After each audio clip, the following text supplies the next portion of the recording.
My name is Foster Doherty. My name is Daniel Mesko, and this is our derivative calculator program. So a little bit of an introduction to what a derivative is. It's the fundamental piece of calculus that you use in calculus. And a derivative is essentially, if you look at a graph, the derivative is the slope at any point. So the only reason you'd ever use it is for lines that are not, or graphs that are not straight lines. So if I was to show you a graph like this, for example, and you can see that the slope is 1. It's a straight line, and it's always going to be 1. But if I was to show you a graph like x squared, the slope is not always 1. At any given point, the slope is different than any other point. So a derivative essentially is a derivative is an equation to calculate at any given point on a graph the slope. The rate of change of the graph, right? Exactly. So you plug in an x value that corresponds, and it'll show you the slope at that given point. And then you can find an accompanying y value for that as well. So the derivative can be calculated in a mathematical way without having to look at the graph, and we call that the power rule. And there are a couple exceptions to the power rule, but that is too complicated, so we just stuck with an easier way to do it. If you look at a graph like y equals x squared, the derivative we call y prime, or also dy dx, which is the change of y over the change of x.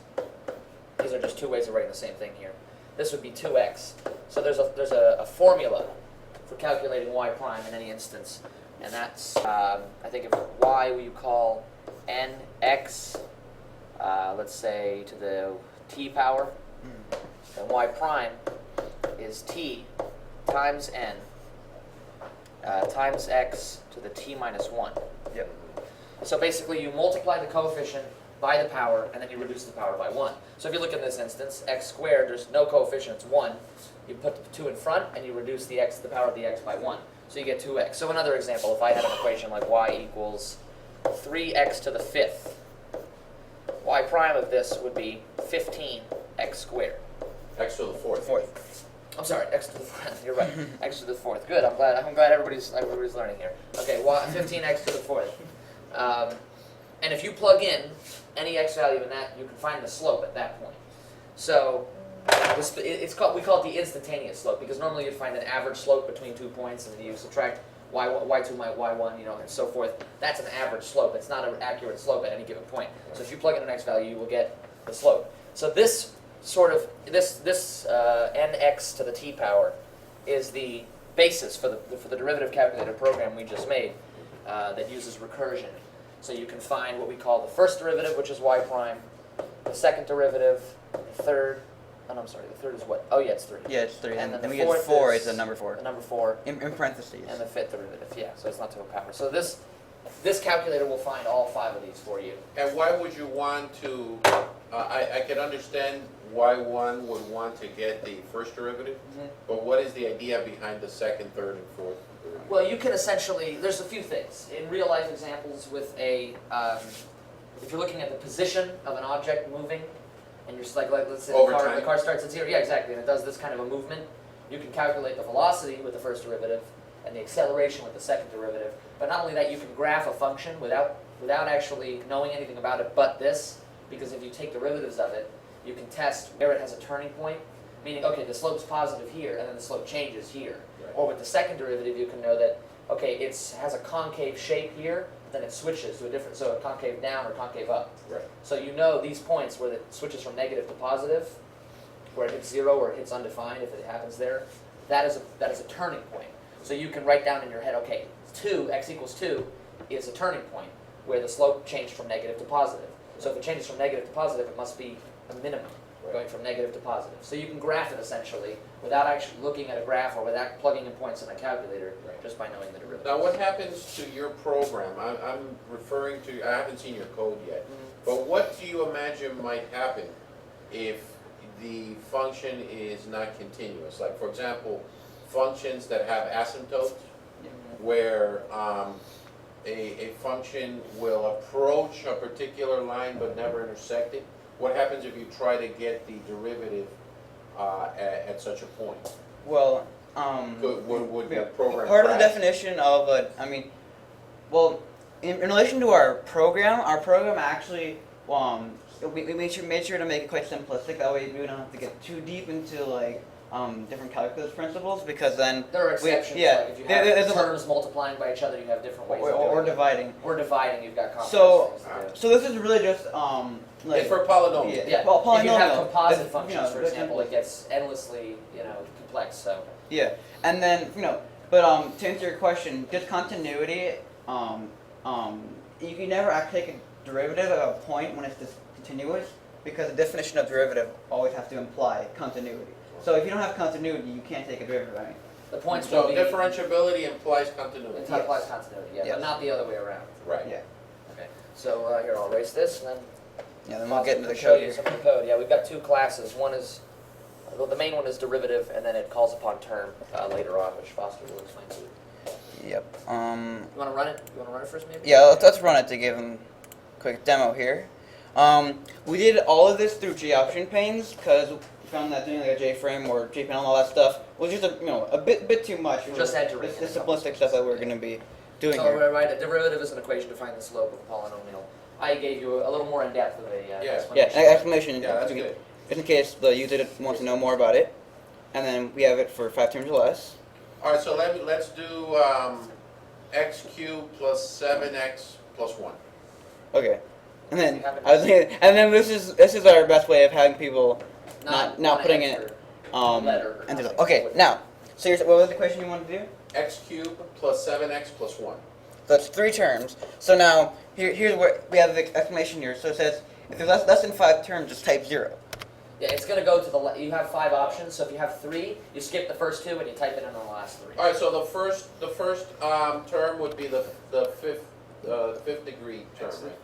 No, Yeah. you're doing a cubic though, right? Or did you Right, say- but I'm Yeah, saying in You your can in your program. in any instant, yeah, you can write up to a fifth degree. Okay. polynomial. So now you're saying x cubed, like 7x cubed. X cubed plus 7x plus 1. Okay, so the coefficient is 1 of Yep. x cubed, and then And the that's called power. So that would be 3. Yeah. And the second one, we got 7x, so it's 7, and the power is 1, and the last constant was 1. 1. 1, and then there's no power of 1. No. Well, there's a 1, I guess, right?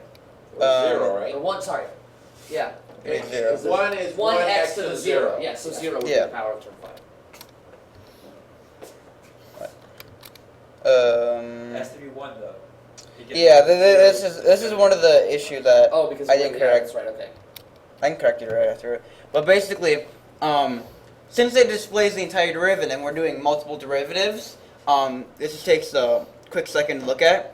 Now, obviously, anything multiplied by 0 is do nothing. Those were So, the first 2 yeah. that were nothing. Yeah. So then Yeah, you so have the the- second here. The derivative starts here, so you'll see it's 3x to second power, since you said You said x cubed. x cubed, so derivative of that is 3x to second power, Plus 7. plus 7 to the 0 power, which is Because just x, 7. the x goes away. You have 1. You had a 1 power on the x. 1 minus 1, Right. 0. But the then x that disappears. that 1 is Completely off, gone. though. Yeah. Yeah, That's No, the but thing about. that 1 is off, though. This one?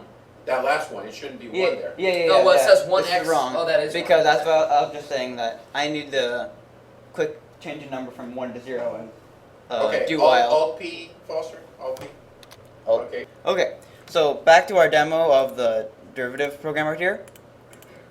Like we were saying, we were entering in a test polynomial here. The And first 2 were 0, I yeah. think, and then. The first two have to be 0 because Because we're not using. we're only anything using now. 3 terms.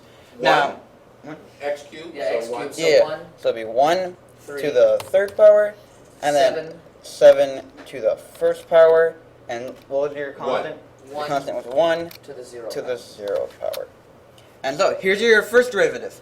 Now, like I was saying, multiplied by 0 cancels out. If we were to take this program and, work a bit more on it, we would actually have individual strings being appended to this. That way, That way you don't have to have you don't the- even have to see this- these parts. But in reality, this is nothing. Well, Yeah, okay. there's zeros. But It's they're really yeah. nothing. There's So zeros. the derivative starts here. So since you had x to the third power, when you do derivative of that, it becomes 3x to the second power, and then when you do 7x, it just becomes 7, which is same thing as 7x to the 0 power. Which is 7, Yeah, yeah. 7.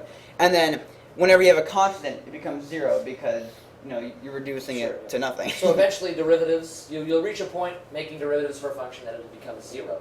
Right. The number will Yeah. forever be 0 because you're reducing by 1 every time. When you get to a constant, the constant becomes 0.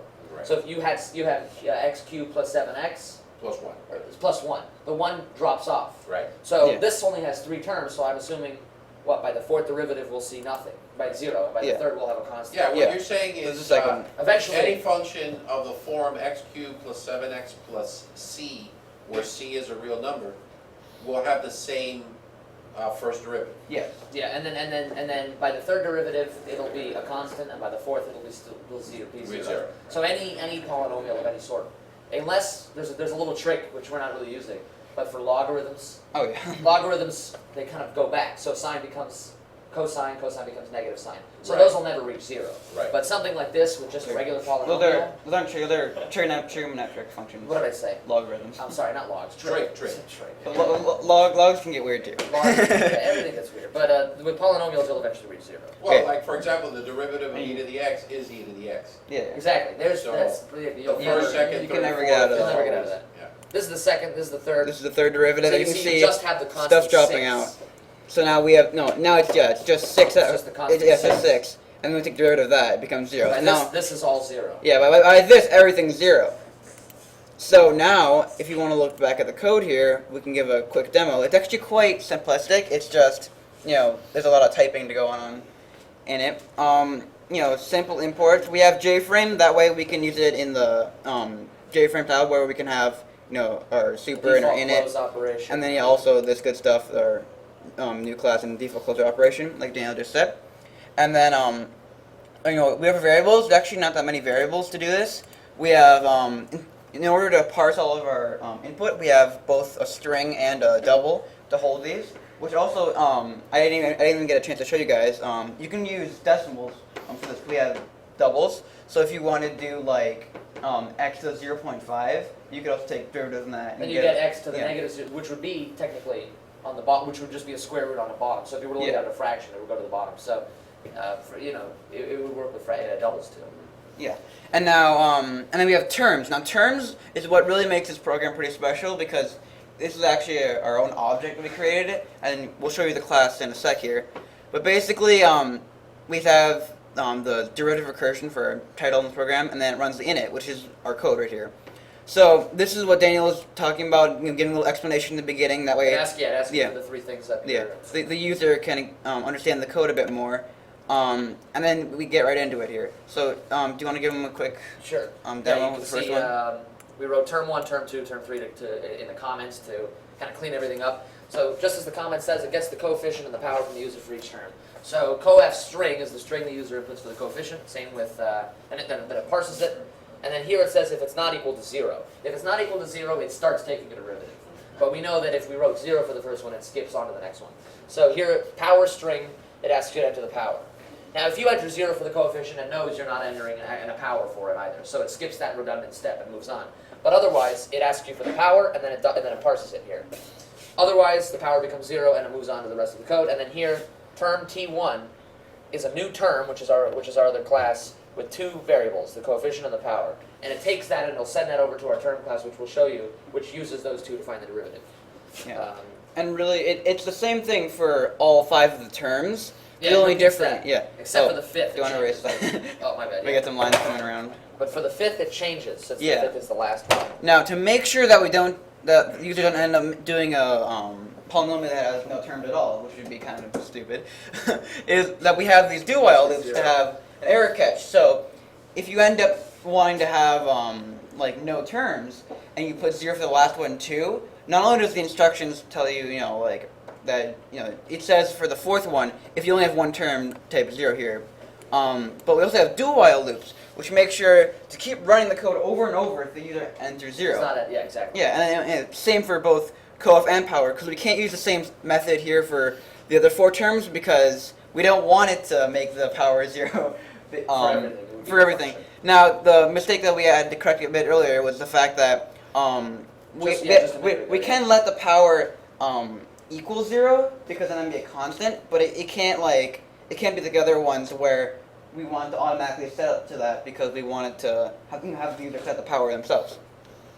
And Yeah, so basically it works the same way. And then here it's taking the derivative from each of the terms. Oh, sorry. Actually, I'm gonna go back to I'm gonna go to the term class because this is kind of what happens in between these two parts of the code.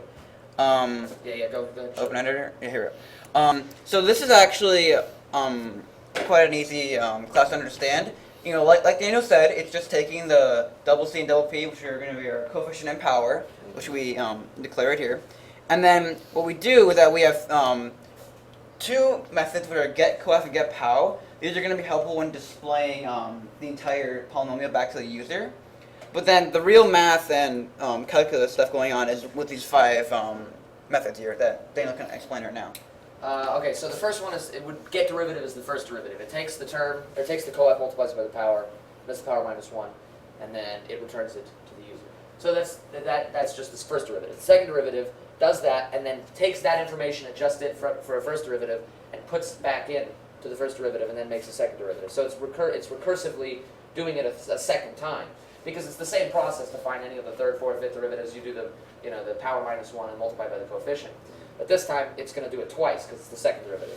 So if you look at each of these, d1, d2, d3, it's just doing the same function. It's going back to get derivative, and get derivative, and get derivative, and then it prints that out as the fourth derivative because it's done it 4 times here. And then same with the fifth derivative. So it's kind of recursively calling on itself again, just to calculate the second, third, and fourth derivative, and so on. Right. I see. Yeah.